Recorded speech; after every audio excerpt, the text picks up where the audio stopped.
3, 40대 직장인들은 집으로 가면서도 집에 가기 싫대요. 부인이 싫은 것도 아니고 아이가 싫은 것도 아닌데 그냥 외롭다는 거예요.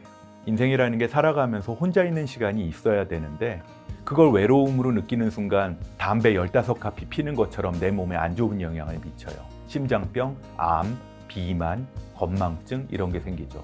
저는요, 오히려 혼자 있는 시간을 좀 만들려고 합니다. 액티브하게. 혼자 있는 시간을 외롭다고 느끼지 마시고요. 나만의 성장 시간으로 바꿔보시는 게 가장 좋을 것 같습니다. 외로움과 우울함 참 힘들어요. 외롭다는 건 지금 굉장히 현대사회의 심각한 문제잖아요. 인생이 무기력해지고 내 인생의 목적이 불분명해지고 불분명한 이유 중에 하나가 해도 안 되고 기약 없는 일을 계속하고 있을 때 무기력이 되는데 그러다 보면 외로워지거든요. 아저씨들은요, 3, 40대 직장인들은 집 앞에 서서 집으로 가면서도 집에 가기 싫대요. 부인이 싫은 것도 아니고 아이가 싫은 것도 아닌데 그냥 외롭다는 거예요. 외로움은 위험 요인이 없어요. 당뇨병은 밥 많이 먹고 뚱뚱한 사람들 많이 걸리잖아요. 고혈압은 타고난 유전자가 있으면서 체중 관리 못하는 사람들이 걸린다고 하잖아요. 암도 마찬가지고. 근데 외로움은 위험 요인이 없어요. 에브리바디가 걸릴 수 있다는 거거든요. 그냥 두면 끝없는 나락에 빠져서 우울증에 걸리기도 하지만 그냥 울분이나 자기연민에 빠지기도 해요. 자기연민에 빠지면 아유고 골치 아파요. 마치 남을 동정하듯이 자기 스스로를 동정하니까 자기 존중을 안 하고 그냥 끊임없이 나를 불쌍하게만 여기니까 자존감이 너무 바닥을 치는 거예요. 그러면 인생은 아무것도 못하는 거죠. 원래 인생이라는 게 살아가면서 혼자 있는 시간이 있어야 되는데 그걸 외로움으로 느끼는 순간 우리 몸은 그냥 하루에 담배 15카피 피는 것처럼 내 몸에 안 좋은 영향을 미쳐요. 심장병, 암, 비만, 건망증 이런 게 생기죠. 오죽하면 영국에서는 그걸 치료하는 고독부까지 보건복지부 안에 생겼었겠어요. 고독부 장관이 따로 있답니다. 저는요, 오히려 혼자 있는 시간을 좀 만들려고 합니다. 액티브하게. 아침에 일어나면 그냥 아무것도 할 일이 없는 날 10시고 11시고 12시고 오후 2시까지 잘 때도 있잖아요. 그러지 않고 아침마다 일어나서 내 할 일을 만드는 거예요. 책을 읽거나 공부를 하거나 운동을 하거나 뭐 영화를 보거나 음악을 듣는 것도 자기의 루틴이 되겠죠. 그때는 혼자 있는 시간이에요. 혼자 있는 시간에 뭐를 합니까? 공부를 하는 사람은 내 인생의 미래를 준비하는 거잖아요. 영화를 보는 사람도 만약에 영상이나 이런 것들을 전공으로 하는 사람이라면 내 인생의 미래를 준비하죠. 혼자 있을 때는 외롭지만 내 인생의 미래를 준비하는 시간, 나만의 충전 시간이에요. 그거는 외로움과 다른 말로 표현합니다. 고독. 고독한 시간에는 자기 스스로를 성장하는 시간이라고 얘기를 합니다. 영어로도 표현이 달라요. 영어로는 loneliness, 고독은 solitude라고 얘기하죠. 뭔가 좀 단어가 조금 그럴듯해 보이지 않으세요? 혼자 있는 시간을 외롭다고 느끼지 마시고요. 나를 성장시킬 수 있는 나만의 성장 시간으로 바꿔보시는 게 가장 좋을 것 같습니다. 메타버스나 SNS를 통해서 친구들하고 접촉하는 것도 좋은데 요새 나온 연구들을 보면 그 연구가 실질적인 얼굴과 얼굴을 마주보고 대화를 나누는 실제 오프라인 만남의 그 연결성, 커넥티드니스라고 얘기하는 것들을 대체하지는 못한다고 해요. 메타버스를 통한 연결은 어디까지나 또 게임을 통해서도 연결하죠. 그것들은 보조 도구로 기능을 하고 되도록이면 뭐 일주일에 몇 번이든 간에 친구들을 좀 만나서 대화를 좀 나누라고 얘기를 합니다. 연세 많이 드신 분들은요, 그 고독함, 외로움 때문에 치매도 걸리고 노인 우울증도 걸리거든요. 그렇기 때문에 영국 연방이나 호주에서는요, 노인들을 노령연금을 주잖아요. 정해진 날에 와서 대화를 나누거나 그 게이트볼 하시는 때 거기 안 나오면 다음 달 노령연금을 안 준대요. 영국 같은 데서는 청년들도 문화 모임이나 이런 것들을 해서 나와서 대화를 하고 독서 토론을 하고 이런 모임을 할 수 있는 것들을 활성화하고 있다고 합니다. 우리는 할 수 있잖아요. 물론 카톡이나 페이스북이나 뭐 유튜브나 각종 메타버스에서 그걸 할 수 있지만 가끔은 친구들과의 만남, 가족들도 좋고요. 이것들을 잊지 말았으면 좋겠습니다. 우울증의 증상이 심해진 사람들은요, 옛날에는, 요새는 그런 분들이 별로 없는데 예전에는 우울증이 정말 심해지면요, 정신병 증상이 나타나요. 환청, 망상이 나타나는 경우도 있고요. 저 사람이 내 남편이지만 내 남편이 아니야. 얼굴만 똑같지 사실은 나를 쫓아다니는 국정원 사람이야. 아니면 이북 사람이야. 이런 사람들도 있고요. 또 정말 심한 사람들은 누가 말려도 자기 자신을 해치려고 해요. 자살하려고 한다는 얘기죠. 만약에 여러분이 봤는데 왜 그냥 전문가가 아니더라도 이 친구 그냥 뒀다가 큰일 나겠다라고 한다면 119 전화해야 돼요. 또는 경찰에 전화해야 돼요. 정신과 의사들도요, 병원에서 진료하다가 또는 응급실에 온 사람들이랑 얘기하다가 이 사람이 본인을 스스로를 죽이거나 남을 다치게 할 것 같다. 이걸 전문 용어로 자타해 가능성이 있다 그러거든요.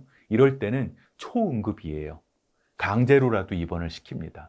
가족들의 동의를 얻고 또는 시도지사의 동의를 얻어서 입원을 시켜요. 어찌됐건 간에 전문가의 도움을 받을 수 있도록 가족을 동원하던 정안되면 경찰이나 119의 도움을 얻어서라도 도움을 얻을 수 있게 해줘야 돼요. 근데 요새는요, 많은 친구들이 부모님들이나 학교 선생님들의 말은 잘 안 들어도 친구들의 말을 듣는 경우들은 많아서요. 친구들이 가자 그래서 친구들하고 같이 좀 심해지는 우울증, 또 그러다 심해지면 조울증처럼 변하기도 하는데 그럴 때쯤에 병원에 같이 와서 상담을 하는 경우들도 많이 있어요. 상담을 하면 어떤 사람은 너무 심해서 약을 조금 먹어야 되는 분들도 있지만 어떤 분들은 그냥 마음을 이야기하고, 저는 그냥 그걸 흔히 마인드 텔링이라고 얘기를 하는데, 나한테 일어났던 일들, 내 감정은 지금 어떤 것인가를 이야기하고 그 감정이 일어나기 전에 일어났던 일은 어떤 것이었나를 얘기하면서 시간이 지나가다 보면 많은 분들이 혼자서 스스로 그 마음을 정리하시는 분들이 계세요. 물론 그 와중에 마음을 다스리는 방법들, 명상이라든지 운동이라든지 이런 것들은 저와 끊임없이 이야기하고 제가 방법을 가르쳐 드리기도 하죠. 요새 유튜브나 이런 데 보면은 그 마음 일기, 감정 일기에 대한 얘기들도 많이 나오잖아요. 그것들도 알지만 혼자서는 못 하잖아요. 정신과 의사들은요, 또는 심리학자들은 그거를 같이 해주는 일종의 러닝 코치예요. 러닝 코치 아시죠? 같이 뛰면서 페이스 조절해주는 그 역할을 하는 거니까, 여러분들이 친구가 만약에 그런 상황이라면 러닝 코치 역할을 같이 해주되 전문가하고 같이 할 수 있으면 더 좋다는 거 잊지 마시기 바랍니다. 특히 심한 우울증 중에 자타해 위험성이 있으면 초응급이라는 거 잊지 말았으면 좋겠어요. 야, 너 일로 좀 와봐. 내가 한마디 해줄게. 이런 얘기 하면 안 돼요.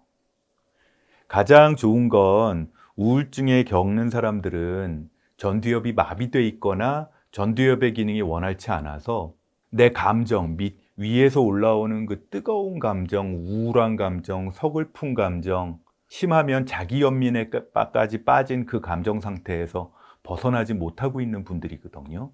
그거 벗어나려고 운동도 해봤고 기도도 해봤고 명상도 해봤던 사람들이에요.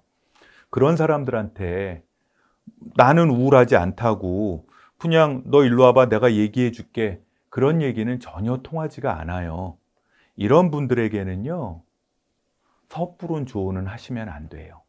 교과서적으로 말씀드리면 이런 얘기를 전달해야 됩니다. 친한 친구 동민이가 있다고 칩시다. 나는 동민이가 옆에서 우울해하고 있어서 그걸 바라보고 있는 나도 똑같이 화가 나고 우울하고 너무 힘든데 네가 일어났으면 좋겠는데 무슨 말을 하면 네가 더 힘들까 봐 말을 못 하겠어. 그렇지만 네가 뭐가 필요한지 얘기해주면 나는 최대한 도와주고 네 얘기를 들어줄게 라는 이 이야기를 그냥 부드럽게 그 상황에 맞게 전달하는 거예요. 근데 아시잖아요. 남자들 말 전달 못 하잖아요. 어떤 친구들은요, 그냥 같이 지나가다가 옆에서 우울해 죽겠어 하는 친구한테 그런 얘기를 하는 경우도 봤어요. 야, 밥 먹었냐? 그냥 밥 먹자. 이게 위로가 되기도 하고요. 하숙하고 자기 하숙방에서 나오지 않는 친구들한테 찾아가서 그냥 같이 만두 하나 시켜서 먹어주고 집안 엉망일 거 아니에요. 집안 정리라도 좀 같이 해주는 친구가 도움이 됩니다. 그게 우리가 해줄 일이에요. 요지는 뭐냐 하면 옆에 그냥 있어주란 얘기예요. 너무 도와주려고 애쓰지 말고요. 현실적인 거, 옆에서 밥 같이 먹는 거, 집안 정리해 주는 거, 그 정도만 해줘도 된다는 얘기. 그리고 나는 너를 도와줄 준비가 되어 있다는 얘기를 해주시면 좋을 것 같아요. 요새 그 얘기 혹시 들으셨어요? 2022년도, 2021년도 사이에 정신과 개인 병원이 굉장히 많이 늘었다는 뉴스 보신 기억 나는 분들이 있을 거예요. 이게 예전에는 우울증이나 또는 조울증이나 또는 정신분열병, 조현병 이런 것들이 있을 때도 정말 증상이 심할 때만 그 정신과 상담 클리닉에 왔었는데 요새는 그냥 집중력이 좀 떨어지고 공부가 잘 안 되거나 아니면 마음이 너무 우울하고 무너질 것 같을 때 또는 왠지 모르게 자꾸 불안할 때 그 정신건강의학과에서 검사를 받거나 또는 내 성격을 체크해 보거나 검사를 받는 분들이 굉장히 많이 있어요. 문턱이 그만큼 낮아졌다는 얘기죠. 뭐 두려워할 필요도 없고요. 우리나라처럼 건강보험이 잘 돼 있는 나라 없으니까 비용도 그렇게 많이 들지 않아요. 한번 들려보시고요. 지역사회 보건소에 있는 정신건강증진센터라는 게 동네마다 있잖아요. 거기 가면 돈 안 받고 해주는 분들도 굉장히 많이 있습니다. 혹시 직장 다니시는 분들이라면 요새는 직장에서도 그런 건강검진 하듯이 마음 건강검진을 해주는 직장들이 많이 있어요. 저희 병원에서도요. 제가 속한 고려대학교 병원이 직원들이 한 10,000명 정도 있는데 거기 있는 조직 중에는 뭐 내과, 외과 이런 거 말고 직원들의 마음만 관리하는 병원행복센터라는 곳도 있어요. 뭐 그런 곳에 찾아가서 내 마음을 한번 체크해 보는 것도 좋죠. 그리고 또 한 가지, 요새 인터넷 뒤지면 또는 카카오톡이나 이런 SNS에도 내 마음 우울증 점수, 스트레스 점수, 내 회복력 점수를 측정하는 곳들 되게 많죠.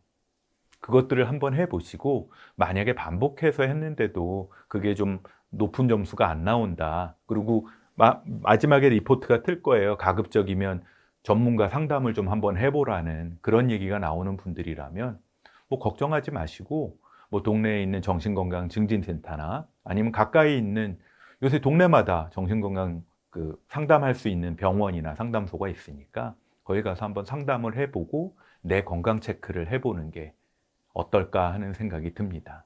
요새는 그 흉도 아니에요.